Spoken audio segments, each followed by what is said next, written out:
What to expect of Ole and Manchester United next season? When Solskjaer was appointed full-time Manchester United manager in March 2019, my thoughts were that there needed to be a plan laid out, a long-term plan, a 4-year plan to win the Premier League. For the initial first half of the season that Solskjaer was in place, anything was a bonus. United in the end finished 6th, despite an immensely impressive run that got Ole the job in the first place. Going into 2019-2020, I thought at minimum Ole needed to get top 4, which he did.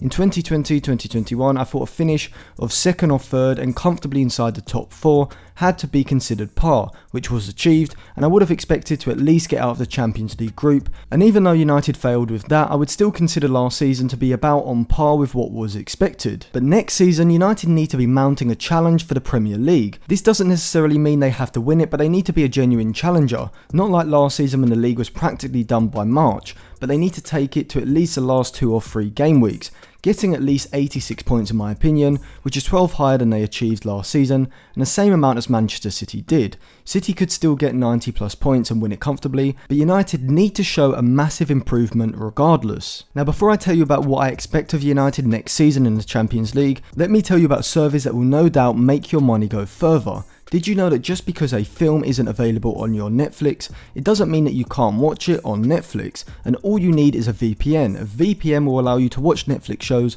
that aren't available in your country by relocating your address to a different country, and therefore you can watch shows from the United States, France, Germany, India, wherever, and all you need to do is click the link in the description to get a special discount of ExpressVPN for 12 months with 3 months totally free and a 30-day money-back guarantee, so you can't even lose money. And you'll also be helping to support the channel. So I think that United need to at least be getting to the Champions League quarter-finals. The knockout stages can sometimes be tricky, especially if one bad performance or mistake is a reason for your exit.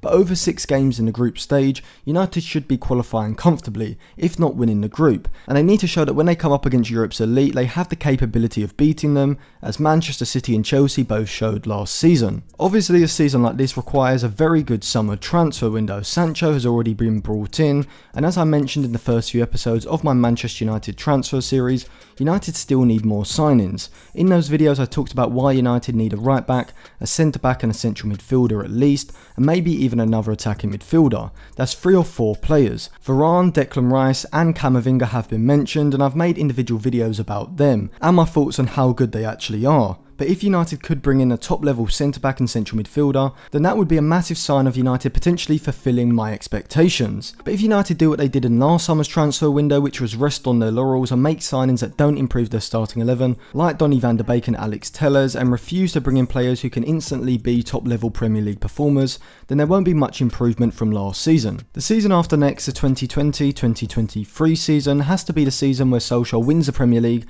and is at least getting to the Champions League semi-final. He would have been in charge for 3.5 years, 3 full seasons by the time that season starts, and would have had 4 summer transfer windows. And when you consider what Pep did at City and what Klopp did at Liverpool, this sort of success has to be the expectations, or United might as well give up their status as one of the top clubs in world football. So thank you for watching. If you enjoyed that video, remember to subscribe to the channel and click the bell for notifications. Go to the description to see those Manchester United transfer videos that I mentioned, and also click the link in the description for 3 months free when you sign up to ExpressVPN, and follow me on Instagram and Twitter for more content as well.